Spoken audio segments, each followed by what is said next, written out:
गावाला 24 तास पाणी पुरवठा पाहिजे, गावाला 24 तास वीज पाहिजे आणि गावामध्ये शिक्षण व्यवस्था व्यवस्थित पाहिजे. या 3 गोष्टी जर व्यवस्थित असल्या तर सरपंचाची तक्रार होत नाही, सरपंचाला कोणी भांडत नाही, सरपंचाला जास्त कोणी त्रास देत नाही. मात्र बहुतांश गावामध्ये 24 तास वीज नाहीये, प्यायला शुद्ध पाणी मिळत नाही आणि शिक्षण व्यवस्था मिळत नाही. म्हणून सरपंचाचे राडे दरवेळेस बाहेर पडत असतात, ग्रामसभेमध्ये धिंगाणा होत असतो. सरपंचानंतर महत्वाचा घटक जो असतो ग्रामपंचायतचा गावचा तो असतो ग्रामसेवक. आता ग्रामसेवकाचं काम काय असतं? जन्माची आणि मृत्यूची नोंद घ्यायची, जे विकास कामासाठी ठराव लागणार आहे ते ठराव बनवायचे आणि गावामध्ये कुठल्याही समस्या असेल किंवा विकास कामं सुरू असेल तर त्या कामांवर ग्रामसेवक लक्ष ठेवत असतात. तिसरा महत्वाचा मुद्दा म्हणजे गावात असते ग्रामसभा.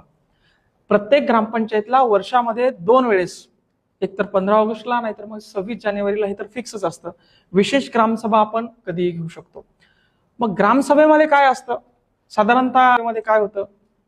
आमच्या पार्टीचा सरपंच आहे, आम्ही त्याला प्रश्न विचारत नाही, त्याच्या पार्टीचा सरपंच आहे ते त्याला प्रश्न विचारत नाही. विकास आराखडा जो गावामध्ये आपल्याला काम करायचं असतं तो ग्रामसभेमध्ये बनत असतो. म्हणजे लोकांना विचारायचं की भाऊ आपल्याला काय काम करायचंय, कुठं हायमास बसवायचे, कुठं पेवर ब्लॉक बसवायचे, कुठं लाईट बसवायचंय.